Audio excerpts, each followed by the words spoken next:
Өглөөний мэнд төргөө үзэгчтэй амралтын өдрөө та бүхэн ая тухтай сайхан өнгөрөөж байна уу? Өглөө болгон үзэгчдэнтэй уулздаг кофе with заяа ярилцлагын шууд нэвтрүүлгийн маань ээлж шин дугаар эхлэхэд бэлэн болоод байна. Ингээд студид ирсэн зочтой танилцуулъя. Тэгэхээр Монокул Академийн ерөнхийлөгч Баттутхан, за Монокул Академийн хаан ухаан техникийн гишүүн Эрдэнэ далуучлаараа мөн хаан ухаан техникийн гишүүн Баттүмэр нар энэ өглөөний манай зочноор өргөдөө оролцож байна. Та бүхэндээ өглөөний мэнд хүргэе.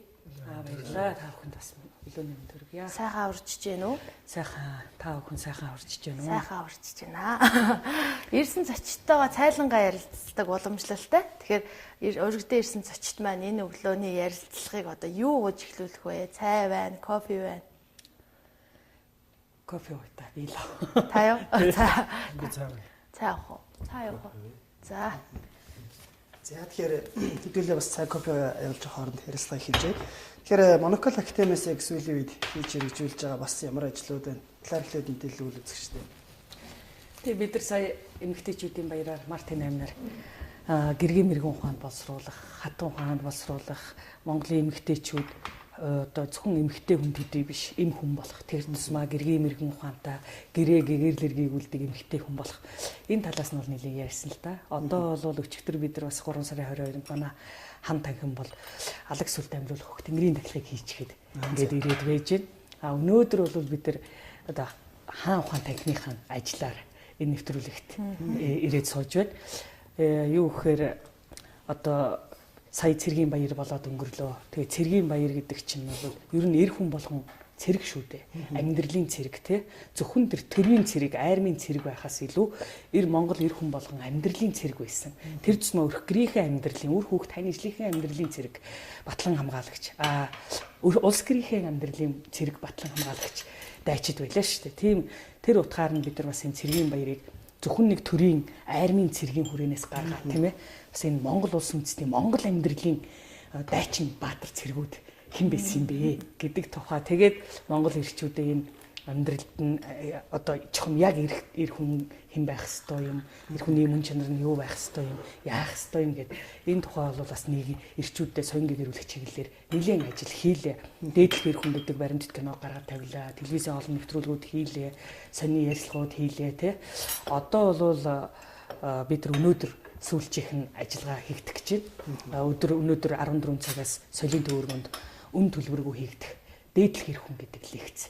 Тэгээ монголчууд ямар эр хүнийг дээдэлдэг байсан. Тэр дээдэлдэг эр хүн ямар хүн байсан гэдэг ийм бас мэдүүл зохиог энэ өгч соёнгийн гэрүүлэх зорилгоор ингээд манай өнөөдөр энэ жилийн одоо 3 сар цэргийн баярыг тохиолдуулж хийж байгаа хаан ухаан техникийн маань хамгийн эцсийн ажил өнөөдөр хийгдэх гэдэг ингээд байж байгаа. Их сайхан тодорхойлт хэллээ шүү дээ та. Амьдралын цэрэг гэдэг Монгол эр хүн. Энэ өмнө сонсож байгааг тодорхойлт нь тэгээд яг энэ одоо амьдралын цэрэг, амьдралын одоо энэ батлан хамгаалах энэ одоо манаа гэх юм уу та. Энийг Монгол ирчүүд маань өнөөдөр одоо энэ үүргээ хэр сайн биелүүлж, хэр нэр төртөө биелүүлж гин гэж үзэж байна. Таны хувьд? Зүгээр миний хувьд гэхээсээ илүү Монгол сууханд юу гэж хэлсэн сургасан байна. Эцэг дээдс гэдэг талаас нь яриул илүү бас бодтой болох байх л та. Тэгээд Монгол сууханд бол тэр эр хүн гэдэг бол амьдралыг төвштгэж авч явдаг ухаандаа байдаг юм байна. Тэр ухаан амьдралыг төвштгэн гэдэг бол амьдралыг зовлонгүй эрсдлгүй аюулгүй болохыг гэлт юм байна. Эсвэргээр бол амьдралыг аз жаргалтай, сайн сайхан, бие биендээ дэмтэй тустай тий ийм болгохыг л хэлт юм. Тэгээ өнөөдөр бол Монголын төдийгүй хүн төрөлхтний амьдрал бол их тансаг сайхан амьдрал болчлоо. Тансаг сайхан амьдрал гэдэг маань эд материалын хувьд яригддаг юм байна. Одоо өнөөдөр бидний бууж идж байгаа, өмсөж зууж байгаа, эдэлж хэрглэж байгаа гэл тийм ээ. Машин сав гэл ингээл явахаар зэрэг амьдарч байгаа хаавас гэл явахаар дэндүү тансаг сайхан. Гэвч тэр тансаг сайхан эд материалын дотор төвшин сайхан амьдрал алга. Улам л харин эсэргээр баг амьдрал тансаг сайхан эд материалын дунд амьдрал улам зовлонтой, улам гай төвөг ихтэй, бие биендээ те дэм тус багтай ийм үргэлжилж штэ. Тэгэхээр эцэг дээдс бол амьдралыг төвштгэн гэж юу хэлжсэн гэхээр энэ амьдралыг зовлонгүй эрсдлгүй аюулгүй болох, эсэргээр төвшин амгалан тайван сайхан болохыг л бие биендээ хүмүүс төвөггүй амьдрахыг л хэлжсэн байна. Тэгэхээр яг энэ талаас аваад үзэх юм бол өнөөдөр Монгол өрх гэрүүдийн амьдрал, хувь хүний амьдрал тийм үү? Хамт олонны амьдрал, улс гэрийн амьдрал ямар байгаа вэ? Тэгэхээр бид нар бол тансаг сайхан амьдрал. За хэрэгтэй мэдээж эд материал нь тансаг бол. Гэтэл одоо өнөөдөр бид нар эд материал нь эдийг эдээр л засгалт юм байна. Тэгтэл хүн төрлөختний түүхэнд эдийн засаг гэдэг ганцхан ухаан байдаг. Өөрөөр хэлэх юм бол засаглах нь ганц л ухаан бай. Эдээр л засгалдаг. Ухаанаар засгалдаг, гэгээрлэр засгалдаг, хайр инэрлэр засгалдаг, эв иээр засгалдаг, гэгээрлэр засгалдаг. Одоо тэр гоё юмнууд нь алдагдчихад байгаа учраас энэ амьдрал чинь нэг л тийм хэцүү, заримдаа ч бүр төвөгтөө амьдрахад залхуу хөрмөрч юм шиг те. Яана энэ гэдэг ингээл одоо бодогдох үе зөрөндөл байх юм биш. Тэгэхээр бид нар бол энэ амьдралын цэргүүд одоо энэ амьдралыг төвштгэж сайн сайхан болгож исэн Монгол ирчүүд гэж хэн байваа. Тэгэхээр зэрэг тэр ерөөсөө ухаантай байсан. Ухаантай. Ухаан гэдэг чинь хүний одоо мэдлэг чадвар, арга туршлага энэ хоёр чинь нийлж иж ухаан болж байгаа. Аль аль нь нийлж иж. Тэгэхээр ухаантай хүн гэдэг бол аль аль нь байна гэсэн үг байхгүй. Тэгэхээр яг амьдралыг ингэж гоё авч явдаг тэр мэдлэг чадварч байж Монгол ирчүүдэд туршлага чадварч байж. Ингээд Монгол ирчүүд чи эр хүн шиг эр хүн болол явж иж л дээ. Одоо бол яг л ерөнхийдөө эхнэрүүд ч тэр бүсгүүчүүдийн дунд нийтлэг хандлага бол эр хүннийг бол ерөнхийдөө нэг тийм одоо мөнгөний машин битэр ойлгоод байна л да. Одоо ерөөсөө л гэр бүлээл хижээдэг л нэг л одоо тий ажлын одоо нэг морь ч юм уу юу чинь тийм ойлголтыг төрүүлээд тэр эр хүн мөнгө л олж ивэл одоо өнөөдөр хамгийн сайн одоо мундаг хань ч юм уу тийм болж хувираад байна л да. Түрүүн таны ярьжсэн яг нөө эдийн засгийн ухаан гэдэг юм ноёлоод байгаа юм уу. Тэгэхээр энэ өөрөө ингээд цаашаа үргэлжлэх юм бол бас тийм сайн үр дагаврыг бол мэдээж дагуулахгүй байх гэж бодож байна л да. Ер нь яг гоо манай хоёр залуу ярих байх. Би зүгээр энэ дээр товч юм бас нэг хэлчихье гэж бодож байна. Онол талаас нь. Тийм учраас Монгол эр хүнийг мөнгөний машин гэж харахгүй байх талаас нь харин амьдралын түшиг, амьдралын ам, аз жаргалын багна гэдэг утгаар нь харах хэрэгтэй болчихж шүү дээ. Тэхийн тулд яадаг вэхээр эр хүний эзэмшдэг эрдэм ухаанууд байна. Жишээ нь эрэгтэй хүн гэдэг бол зүгээр л эрэгчин амтан гэсэн үг. Эрэгчин амтан гэсэн үг. Эрэгтэй гэдэг үг чинь бол зүгээр эрэгтэй хүний эмэгтэй хүний эрэгтэй эмэгтэй гэдэг бол зүгээр бэлэг эрэгтний хүйсийн нэрлээд байглаасаа. Эрэгчин амтан эмэгчин амтан гэж хэлж байгаатай яг адилхан. Тэр эрэгтэй хүн эмэгтэй хүн гэж байгаа чинь. Гэтэл эрэгтэй нь эр болдог, эмэгтэй нь эм болдог. Тэгээд амьдралыг төвшдөгөд аваа явдаг. Амьдралын одоо дархан сайхны төвшин сайхны манаан зогсдог. Тийм болохын тулд эр толох 25 ухаан гэж байна. Эмэгтэйгийнх нь болохоор гэргийн 25 ухаан байна. Гэтэл тэр эр толох 25 ухаан дотор 3 хэсгээс тогтож байна. Нэгдүгээр хэсэг нь Монгол хүн болохын 9 эрдэм. Араас нь Монгол эр хүн болохын 10 эрдэм. Араас нь Монгол эцэг хүн болохын 6 эрдэм. Ингээд эр толох 25 эрдэм ухаан. Энэ 25 эрдэм ухааныг эзэмшээд энэ 25 эрдэм ухаан дотор чинь жишээ нь тэр эцэг хүн болохын 6 эрдэм дотор өрх гэрийн түшиг гэж байж байгаа. Яаж өрх гэрийн түшиг болтыг гэсэн чинь 3 зүйлээр өрх гэрийн түшиг болт юм. Ахын хувь түшиг байх хэвээр. Тарих оюуны хувь түшиг байх хэвээр. Хүнлэг сэтгэл, нинжин сэтгэл, хүмүүнлэг сэтгэл, хайр инэрлийн түшиг байх хэвээр. Тэгэхээр ахын талаасаа, оюуны талаасаа, сэтгэлийн талаасаа гэсэн 3 том түшиг. Гэтэл өнөөдрийн нөгөө энэ өнгө мөнгөний зах зээлийн харилцаа чинь яг хуу эр хүнээ болохоор эр хүн ч тэгж ойлгодог болсон. Ийм нийгэм гэр бүл эмгтээчүүд үр хөвгч гэсэн эцэг хүнийг яг хуу мөнгөний машин гэдэг талаас тэр ахын түшиг. Аав бол сайхан, байшин сайхан, машин сайхан, их мөнгө олоод ирвэл энэ аавын үргүүцээ гэж боддог болсон. Гэтэл нөгөө эдээр засаглах биш те тархиар оюунаар эрдмээр ухаанаар төвшин сайхнаар засаглаж исэн монголчуудын хувьд бол энгийн сайхан 4 5 хантай гэр дотор амьдраад харин цааталт нь тэр оюуны түшиг тий сэтгэлийн хайр инэрлийн тэр амар амгалангийн төвшин сайхны түшиг байх тэр өөр нь илүү явж ирсэн баг. Тэгээ энэ нийгэм чинь өөрөө хүн бол нийгмийн бүтээгдэхүүн, нийгэм бол хүний бүтээгдэхүүн гэж харилцсан нөхцөлдөг. Тэр утгаараа бол нийгэм ямар байна, хүн тийм байна, хүн ямар байна, нийгэм тийм байна. Гэтэл өнөөдөр энэ өнгө мөнгө гэсэн энэ зах зээлийн нийгэм чинь хүнийг бол яг тийм мөнгөний биш болгож харуулж байгаа. Тэр ч маяг ирчүүдийг. Тий. Тэгэхээр яг өнөөдөр яг эр хүний мөн чанар гэдэг зүйл ер нь хэр алдагдаж байна. Одоо яг ингэж ярьж хахад одоо гэр бүл ч юм уу нийгмээс хамаарад энэ зүйл маань баг зэрэг ингэж хазаах ч юм уу тийм зүйлээс зарагддаг л да. Тийм. За үзэж байна. Өнөөдөр үнийг хөргөө. Нийгэмд нэрэ ирчүүд бид одоо эр хүний үлэмж чанар үнэтэй алдагдчих.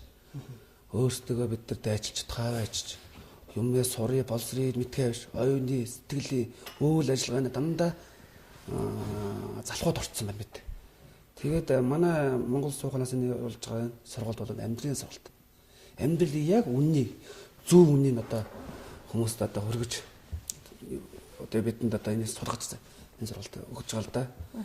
Тэгээд энэ сургалтаас маш их бид нар өөрсдөө Монгол хүн болоход ямар эрдэмтнүүд байдгийг, удамшилсах хэвээр ямар эрдэм байдгийг өөр өөрлөгөө нүүж өөрийгөө мэдэрч таньж эхэлж байгаа л да.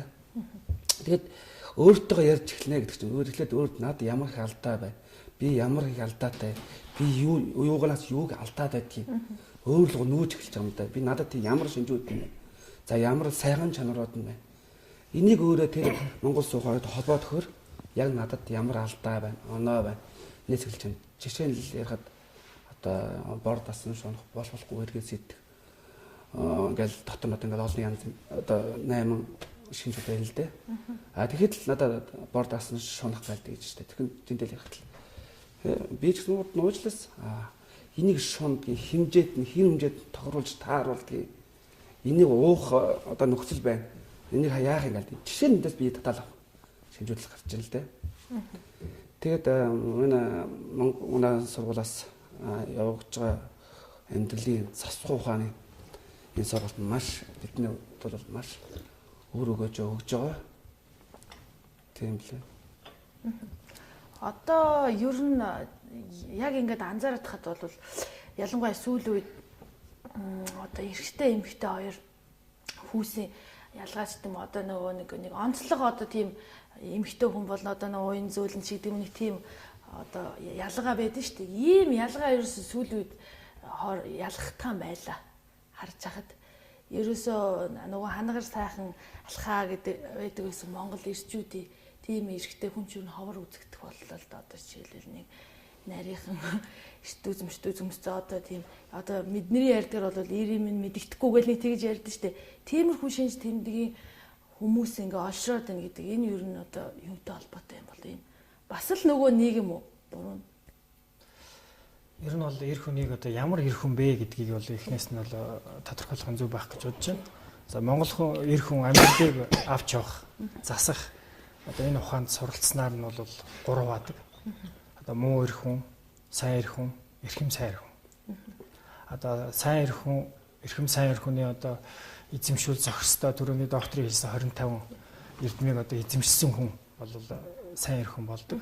За ингээд муу эр хүн гэж одоо ямар хүнийг муу эр хүн гэдэг юм бэ гэхээр одоо ерөөсөө бидний дунд эрчүүлийн дунд нийгэмд байгаа муу мухай шинжүүдийг өөртөө агуулсан одоо тийм эрчүүлэг бол муу эр хүн гэж байгаа. Жишээлх юм бол одоо бор дарсанд шунах, болчмгүй өгөнд автах, болохгүй сэдэх, өвгдийн сургаал тэрслэх, үн чанаа гомдох, өр хүүхдээ харааж амчих, одоо өмсгийн өнгөнд автах, одоо эдлэхийн үнэтэй дачаатах гэх зэргийн одоо энэ шинжүүд одоо байдаг л да. За энэ шинжүүдийг ерөнхийд нь бол 9 үндсэн шинж гэж авч үздэг. Энэ тус бүртнээ задраалаад тус бүртнээ онцгойлоод аваад үзэх юм бол бид нар ч өөрсдөө тус бүртээ задраад маш олон шинжүүд байгаа. За энэ шинжүүдийг юуны түрүүнд өөрөөсөө одоо зайлж ангижруулж өөртөө энэ шинжүүдийг одоо өөрөөсөө устгаснаа одоо эхний алхам болох буюу Монгол хүн болох 9 эрдэмд суралцж байгаа.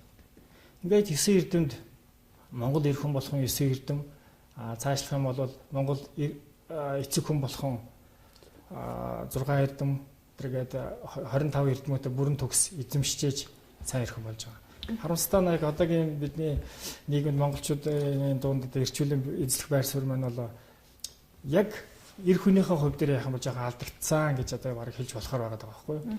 Учир нь гэхээр одоо энэ бидний эмний санийн дурдсан бүх шинжүүд одоо надад одоо бидний үеийн тийм ээ одоо манай нийгэмд байгаа эрчүүл ер нь л байна.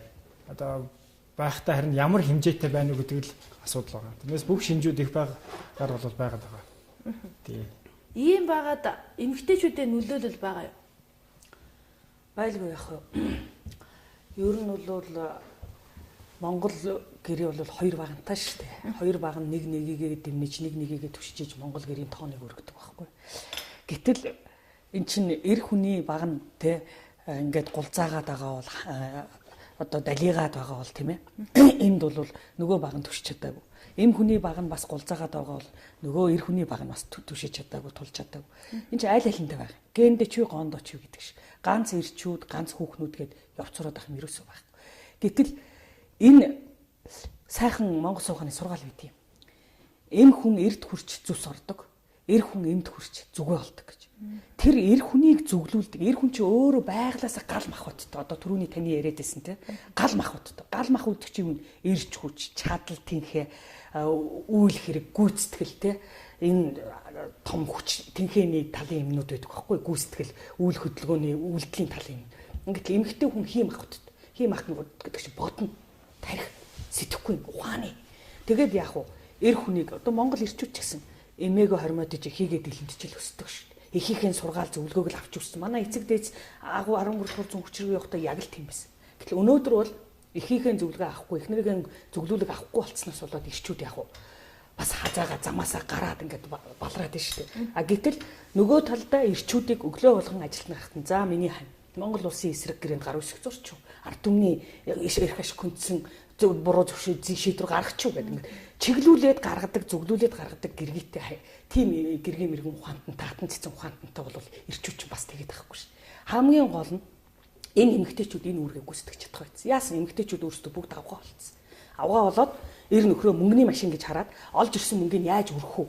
Яаж бүхс хөхөө тордох уу? Яаж давхраа хийх үү? Яаж брэнд авч өмсөх үү? Тийм мөнгөний яаж үр зарах уу гэж юм бодож байгаа болохоос тэгээ мөнгө орж ирэхгүй бол аашил загнаад уурлаад дарамтлаад түүнээс биш яг тэр энэ мөн хань минь бас ингээ те гадаа гараад хатуу ширүүнийг туулаад ингээ явж байгаа юм шүү. Олоод ирсний би чанган адгаж жагаад амьдралынхаа бүх юмд болгоод бас энийхээ нуруунд дээр үргэж байгаа ачаанаас нь хөнгөлцөөд тэгээд энийг өшөө тэр тарих оюунаа зүрх сэтгэлээ боловсруулах амьдрал руугаа анхаарах зав боломжоор хангын энтер гэж бодохын оронд яаж юм.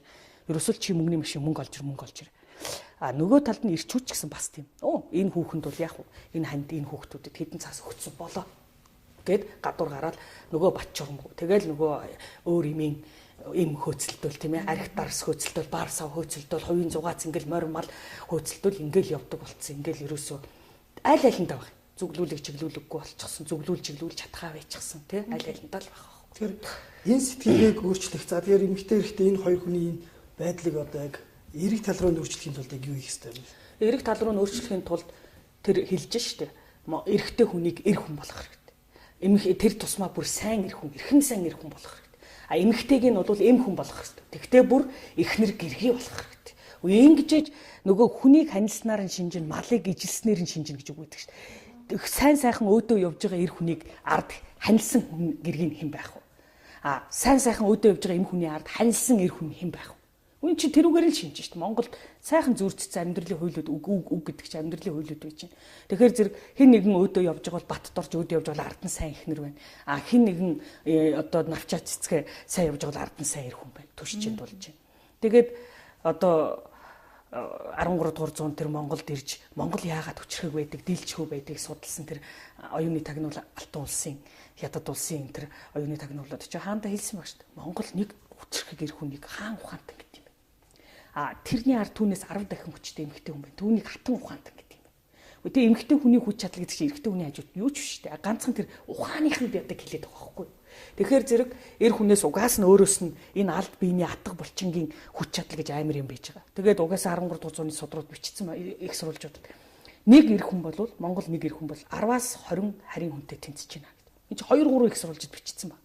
Тэгэхээр тийм хүчрхэг эр хүмүүс чинь энэ алд бие атга булчингийн хүчээс гадна энэ тархины хүч, энэ сэтгэлийн хүч мөн үү? Тэр амьдралын тэр үнний хүч, тэр эвийн хүч, хайрын хүч гэж олон хүчээр тийм хүчрхэг явж исэн байхгүй.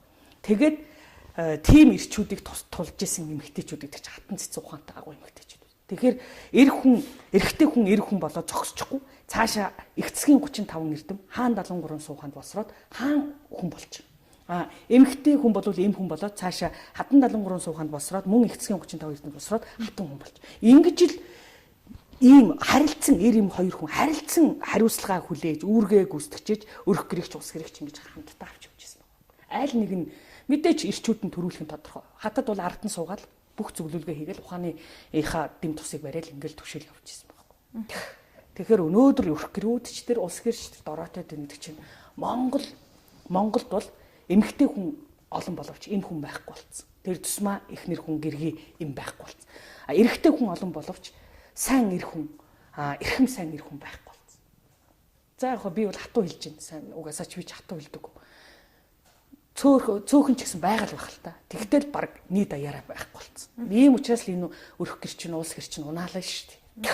Тэгээ одоо бид нар бол хатуу ухаантай эмгтэй хүмүүс эхлээд бурууга хүлээгээд бид үнэхээр авгаа болчих. Бид засрахгүй бол бид суралцахгүй бол болохгүй болчих гэдэг. Одоо яаж юм гэхээр зэрэг эрчүүд рүү орж эхэлж шүү дээ. Одоо эмгтэйчүүд чинь олноороо ирээ сургалтанд суугаад бие засаад ингээ бас нэг өрх гэрдээ нөлөөлөд бодит үр дүнгараа явж.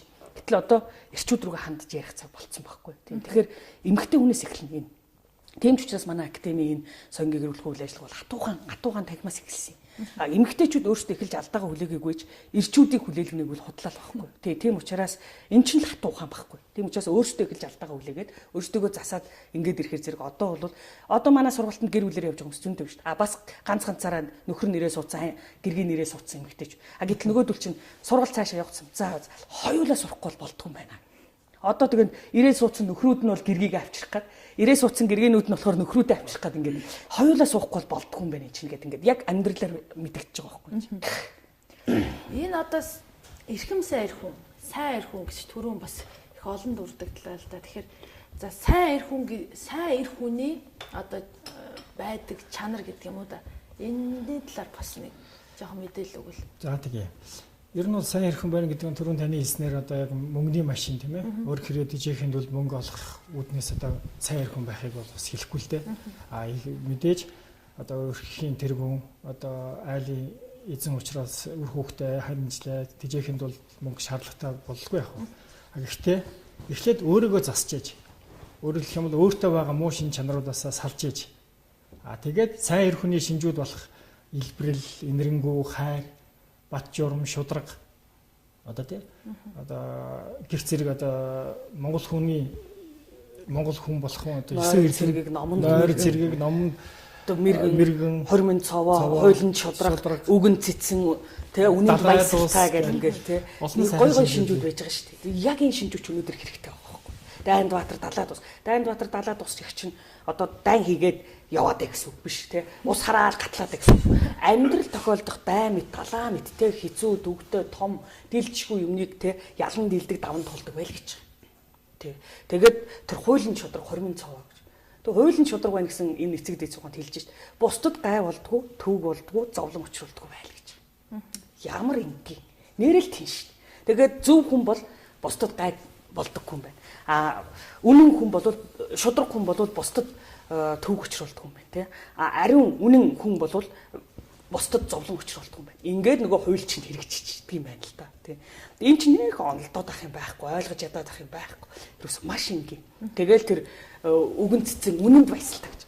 Одоо өнөөдөр манай ирчүүд бол хүүхэнд баясж гэн, мөнгөнд баясж гэн, албан тушаалд баясж гэн, эрх мэдэлд авилгал хээл хавуулд баясж гэн. Тэгээд адсаг моринд баясж гэн. Одоо тэгээд үнэнд баясдаг хүн эр хүн ховрлж чадсан шүү дээ. Тийм үстэй. Гэх мэтлэн тэгэл худал хуурмагт баясж гэн ингээд. Тэгээд эхнэрээ гэр бүлээ өөр хүүхдээ араар нь тавьчвал тэрэндээ баясаа явж гэн юм шиг. Тэгэл баар савнд баясж гэн, архинд баясж гэн. Одоо тэгээд нэг иймэрхүү л байна шүү дээ. Яг л үнийн имийг үнээр нь ярих хэрэгтэй. Монгол суугаанд хэлдэг. Үг гэдэг хэдий хатуу ч гэсэн үүлэн тустай гэж нэгдүгээр. Хоёрдугаарт харсаар байтлаа хэлэхгүй бол хамгийн хатуу дайсан ч юм. Хараагүй хатлаа хэлээд байвал хамгийн дотн анд ч юм гэж. Тэгээ одоо бид нар биенийхээ алдаа дутагдлаа. Яах юм? Хүүхнүүд хүлээдсэн. Одоо хамтдаа бас ингээд алдаа дутагдлаа яриад хүлээн зөвшөөрлөцөө цаашаа. Үүнхээр одоо өнөөдөр мууд сайн ч гэсэн 2.7 сая монголчуудаас хинтээ ч уулзаад Монгол улс үндэстэн те өөдөө дэшүү байвал баярлахгүй юм гэж байхгүй шин. Бүгд л баярлах болно тийм үү. Тэгэхээр зэрэг бүгдийнх нь энэ дотор Монголоо гэсэн нэг гоё юм явж идэг байхгүй. Тийм учраас одоо өнөөдөр тэг Монгол улс гэр сайхан болъё, Монгол өрх гэрүү сайхан болъё гэж бодож байгаа, хүсэж байгаа мөрөөж байгаа хүн байгавал бүгд алдаагаа шулуун хүлээх хэрэгтэй. Ер нь тэгээ Монгол сууханд бол алдааг бити бусдаас ирнэ. Чи өөрөөсөө иргэдэг байхгүй. Гэгэрэлгүй хүн улс гэрийн жинхэнэ дайсан бол дотоод дайсан гэж. Гадаад дайсан бол төр зургийг тэр яаж ялж бол Чингис хаан хэлсэн. Харин дотоод дайсан бол мөнхийн дайсан. Дотоод дайсан гэдэг чинь Баттхан өөрийнхөө муу мухатай тэмцэж чадахгүй бол Баттхан өөрийнхөө дотоод дайсан. Улс гэрийн 2.7 сая монголчууд өөрсдөө муу мухатай тэмцэж чадахгүй бол улс гэрийн дотоод дайсан. Тийм учраас бид нар зүгээр л алдаагаа өөрөөсөө ирдэг болох хэрэгтэй. Алдаагаа өөрөөсөө ирж, алдаагаа өөрөө хүлээн зөвшөөрөхгүй байгаагаас энэ одоо алдаагаа өөрөөсөө ирнэ гэдэг чинь бас нэг одоо Монгол эрэгтэй ч эмэгтэй ч хүн болгонд байх ёстой нэг эрдэм чадвар байх хэрэгтэй. Үүнээс болол одоо жишээлбэл нөгөө нэг хитрхээ борд арсанд одоо шунтсан, архин донтцсон ч гэдэг хүмүүс бол ирчүүд бол гүрийгээл байдэн шүү дээ. Архичим бишээ гэж тэгээд. Тэгээд л улам уугаад идэг. Тэгээд л амьдралд ороод идэг. Энэ бас л нэг суралцах эрдэм маш том байлаа. Тэгээ эхний барагшгүй алхам гэж магадгүй юм байна. Сэрэх өөдөл хүний сэрэх санах нь их, урууд хүний ууж идэх нь их гэж, унтаж идэх нь их гэж. Тэгээ үнэхээр өөдөл хүн бол сэр сандаг л байхгүй тий. Нэрээ тийш үү. За 100 г архи уучлаа миний буруу шүү тий. За тэгэхээр одоо түрүүн та хэлж энэ тэр эрхэмсэн эр хүний шинжүүд юу юм гэж. Бусдын зовлонг эргэцүүлдэг. Буруу төслүүгээр үйл явдаг. Буцаж болохыг өхөрчүүл үлддэг. Тэ? Бурууга хэлүүлж ичиж имэхийг мэддэг гэж. Хин нэгнэр бурууга хэлүүлээд ичээ зогсож явах Монгол эр хүн. Тэгээ ер нь зүгээр судлаад үзэхээр амьдралд энийг чинь өөрөө суралцаад хэрэгжүүлээд ирэхээр үнэхээр энэ гоё олон эрдэмт чинь суралцаад босроод ирэхээр зэрэг яадаг юм хэр үнэхээр хүнээс тэр буруу худлаа юм гарахаа байжт юм бэл. Тэгээд ирэхээр хүн бусдаар бурууга хэлүүлнэ гэдэг бол баг байдгүй болт юм байна л да. Тэгээд хэлүүлээд ичээ зогсно гэдэг бол Монгол эр хүний хувьд ийм гоё эрдэм босроод эр хүн шиг эр хүн жинхэнэ мүжиг болж ирсэн ирчүүдийн хувьд бол эн чинь бол тийм бишлээ тийм байна л да. Тэгээд бусдыг засах зориг үл шатрах гэж. Гэхдээ бусдыг гэдэг чинь амтай аймаг бүх зүйл орно. Хөшин залуу бүгд орно. Өрх гэрээс ахуулаад уус гэр бүгд орно тий. Тэрийг засахад зориг үл шатрдаг. Тэгэхээр тэр чинь бие гэрээ ямар агуу засцсан ирчүүд байсан бэ гэдгийг хэлж байгаа. Үнэхээр энэ 25 эрдмийг төрүүлжсэн манай хүмүүс хэллээ. Би бас загцхаас нэг хэлж. Эдрийг нийлүүлэхээр үнэхээр Монгол эр хүний чанар гэдэг чинь ямар агуу чанар вэ? Тэр бачрам, ёс төгс, цэвэр ичимтгий. Цэвэр ичимтгий ихтэл одоо бид нар зүгээр эмгтэй хүний умаатай холбож боддог байлаа шүү дээ. Гэсэн чинь цэвэр ичимтгий гэдэг чинь эр хүн дээр. Гэсэн Монгол суухан цэвэр гэж юу гэсэн үнийн шудраг ариун гурын нэгтлэг цэвэр гинэ л гэж. Тэгэхээр чин тэр чинь эр хүнд хүртэл үнэн байх, шудраг байх, ариун байх хэрэгцээ байгаа юм зү. Шаардлага байгаа юм зү. Тэгэхээр эр хүн хүртэл цэвэр ариун байсан. Цэвэр ичимтгий байсан ингээл. Тэгэл одоо тэр эцэг хүн болохын 6 эрдэм дээр болохоор тий уужим ухаан. Одоо манай ирчүүд уужим ухаан байна. Замын хөдөлгөөн дөрөвт хамгийн их хажуугаар ойл бохтон шиг ингээд байна. Хамгийн их дүрм зүштэй хамгийн их яадаг хүмүүс хин бэ? Ирчүүд л биш тий. Тий яалчгүй ямар ч төвчээргүй. Тэгээ тийм хүмүүсийг харахаар ерөөсөө нэг тийм мас ерөөсөө тийм тарих оюунда юмгүй тийм хүмүүс л тэр ингээл ойл бохтон шиг ингээл хаагуур урдуур ягаал дүрм зөрчөөл тавхан алхмын төлөө ингээл нөгөө уужим ухаан талбын чанар нь байхгүй болсон. Тэгэл өрх гэрийн түшиг гэж юм тэр үр хүүхдийн сүлд гэж юм гэрийн эзэн гэж юм те хатан зориг гэж юм ингээд ямар гоё тэр хатан зориг гэсэн чи ерөөсөө замаасаа хазаадаггүй зорилгоосоо няцдаггүй те үйлсээсээ шантардаггүй тэр ямар гоё чанарууд байж юм ингээд бүх тодорхойлоод өгсөн байж байгаа байхгүй те тэгэл ийм л агуу ирчүү тэгээд би одоо бодод ер нь манай эцэг дээс Чинван ханд оржул Харин манжин шоронд очиод тийм ээ 81 зоосны нөхөр шахуулаад тэр болсон түлэгдсэн бахаа ирчүүлээд утгаар тэгж яхта хүртэл их орноос эзээч буцаж булгаагүй те эцэг дээдс бол тэр тамлал юмыг үзэж яхта буцаж булгаагүй. Одоо бол Монгол ирчүүд шоронд аваачаад 2 цогцохол зэрэг гэн тэр хүлээдэг гэж байгаа байхгүй яаж байгаа юм чинь те гэх мэтлэн ингээл амьдрал бол сонир биш те тийм учраас бол бид нар бас энэ ерөөсөө Монгол улс үндэстэн өөдөл төвчхийн үндс нь бол өөрөөсөө алдаагаа ирж ирэмгүй хөшин залуугүй бүгдээ доодгүй бүгдээрээ өөрөөсөө алдаагаа ирж өөрөөсөө дөгөө ажиллах хариуцлага тооцох те засах шаардлагууд тулгарч байгаа байхгүй. Магадгүй нэвтрүүлэг үзэж сууж байгаа эрэгтэйчүүд юу гэж бодож байгаа гэхээр ингэж бодож иж магадгүй л дээ. Би үл одоо бол яг ажил үйлсээ ч юм өөрийгөө харьцуулаад одоо нөгөө эрхэмсэн эр хүний ч юм уу одоо сайн эр хүний шинжинд өөрийгөө багтж гинэ гэж бодож байгаа юм байж магадгүй. Тэгэхээр яг энэ шинжинд одоо яг өөрийгөө яг энэ шинжүүд яг ямар төвшөнд нь яваг мэдхийн тулд бас яах хэрэгтэй. Дэнэс хөлс хүн болгонд өөрийнхоороо бодно шүү дээ. Би хийж чаддаг. Би далаа одоо усч идэг ч юм уу яг тэр утгаар нь өөрийгөө төсөөлөд явдаг тийм хүмүүс байгаа хөлтэй. Тэгэхээр яг өөрийгөө яг ямар хэмжээний эр хүн бэ гэдгийг бас яаж мэдчихлээ. Тэр 25 эрдэм байна. Чи эхлээд муу эр хүний энэ муухай шинжүүдээс салах гэж байгаа бол эхлээд монгол хүн болох энэ 9 эрдмийг эзэмшиж. Араас нь эр хүн болох энэ 10 эрдмийг эзэмшиж. Араас нь эцэг хүн болох энэ 6 эрдмийг эзэмшиж. Тэгээд эрхэм сайн эр хүний энэ шинжүүдээр өөрийгөө шинжиж. Тэгэл тэр эрдмүүднээс одоо хүн урдаа тавьж байгаа л за монгол хүн болох 9 эрдмээс надад аль нь байна? Аль нь байх мөн? Байгаа нь хэдэн хувьтай вэ? Эр хүнийхийг бас адилхан, эцэг хүнийг бас адилхан. Тэгээд хамгийн сүүлд нь эрхэм сайн үнийг шинждэг тэр олон тэр хөх сударч зооцсон байгаа тэр шинжүүдийг тавьж байгаа. За энэ шинжүүдээс надад аль нь байна? Ингээл өөрийгөө хаана явах тодорхойлж байна шин. Энэ чинь өөрөө тест байхгүй. Өөрийгөө шалгадаг, өөрийгөө сорьдог, өөрийгөө шинждэг. Тэгээ монголчууд чинь шинжээний ухаантай учраас дандаа тэр шинж тавиад байгаа нь тэр байхгүй. Тэгээ муу эр хүний шинжүүд, эрхэм сайн эр хүний шинжүүд гэ хоёр том шинж зоочод байна шүү дээ. Тэгэл тэр хоёрыг харьцуулаад харахад муу эр хүнийхээс хэдэн байна, эрхэм сайн эр хүнийхээс хэдэн байна. Зөвхөн зав тэр эрдэм тэр хоёрыг зоочоод тэгэл юм харагдах ойлгомжтой юм. Тий ойлгомжтой. Одоо тэгээ ингээд юм л да. Түрүүн та амьдралд одоо онолдох гэдэг. Зарим хүмүүс энийг магадгүй онолдож гин гэж ойлгож болох юм л да. Одоо тийм байх хэрэгтэй, юм байх хэрэгтэй. Гэхдээ хүүхэд эхийн эвлэгээс төрөхдөө хүү төрөхдөө одоо анханасаа тий гэр бүлийн одоо хүчирхийлэгчтэй эсвэл одоо авилгачин ч гэдэг юм уу. Тийм болж хүн төрөхгүй. Эмэгтэй хүн төрөхдөө анх эмэгтэй охин эхээс мэдлэгтэй мөн л одоо тийм аваа шинжтэй ч гэдэг юм уу. Тийм болж төрөхгүй л дээ. Тэгэхээр энэ эрдэмүүдийг бүр боловсруулахад энийг чинь бүр арай бүр багаас нь байх хэрэгтэй юм болов уу гэж бодох. Үгүй юу. Тийм болж эхээс төрөхдөө төрж байгаа. Яагаад гэвэл Монгол суухан генетикийн шинжилгээ ухааны нээж чадаагүй том онолыг нийцсэн. Хэрэгэлдэг байсан. Монголчууд үр хүүхдээ гэр бүл болох цагт миний удмыг хараараа гэдэг нь. Удам гэж юу? Нөгөө эрэгтэй эмэгтэй хоёр нийлээд буюу хоёр бэлэг эрэгтэй нийлээд дундаас нь амьд одоо бодгаал төрчихвөл тэр бол үр төлөв болчих. Гэтэл хэдий тэр үр төлийг удам гэдэг гэсэн чинь эрэгтэй хүн эр хүн болоод эмэгтэй хүн эм хүн болоод эр эм хоёрын дундаас төрсэн амьд бодгаалыг удам болчих. Гэтэл эр хүн хаан хүн болоод эм хүн хатан хүн болоод хаан хатан хоёрын дундаас төрснийг яг алтан ураг гэж. Тэгэхээр энэ удам ургийн чинь цааталт утга нь юу юм гэхээр Монгол сууханд хэлж байгаа. Хүний мах цус ясны мэдээлэл төдийгүй тарих зүрхний амьдралын бүх мэдээлэл 6 сарын давтамжтайгаар генд нь бичигддэг гэж. Тэгээд бид нар чинь яг одоо 90 оноос хойш 8 арилжаа өнгө мөнгө гэсэн нэг ийм нийгэмд амьдраа 6 сараар тархинд байгаа зүрхэнд байгаа амьдралд байгаа бүх мэдээлэл чинь бидний генд бичигдээд ш. Тэгээд хүүхдэд төрүүлэхэд эцгийн цагаан тусал эхийн улаан туслаар дамжаад хүүхдийн мах цус генд яг тэр мэдээлэл чинь сайн том удах бүгд очиж. Тэгээд бид нар яаж юм хэр зэрэг одоо авилгал их авдаг хүний хүүхдүүд тэгтээ тэр генээр нь дамжаад тэгтээ авилгал авах гэсэн юм. Тэр чинь хүн гэдэг чинь цаанаасаа мэдээлэл төр үнсэлж үйлдэл хийдэг байхгүй хүн чинь. Тэр ген байхын утга учир тарих байхын утга учир тэр дамждаг. Тэгээд энэ мэдээлэл дамждгийн баталгааг бол бид нар хүүхдээ гараад ирэх нь заавтайгаа адилхан менежтэй адилхан. Хөөе бишгээд хэлчихгүй гэсэн шиг адилхан байна гэдэг. Ингээд мах цус гений мэдээлэл дамжаад байгааг хараад байна шүү дээ. Гэтэл нөө тарих зүрх амьдралын мэдээлэл дамждаг бид нар харддаг байхгүй. Тийм олж харж чаддгүй.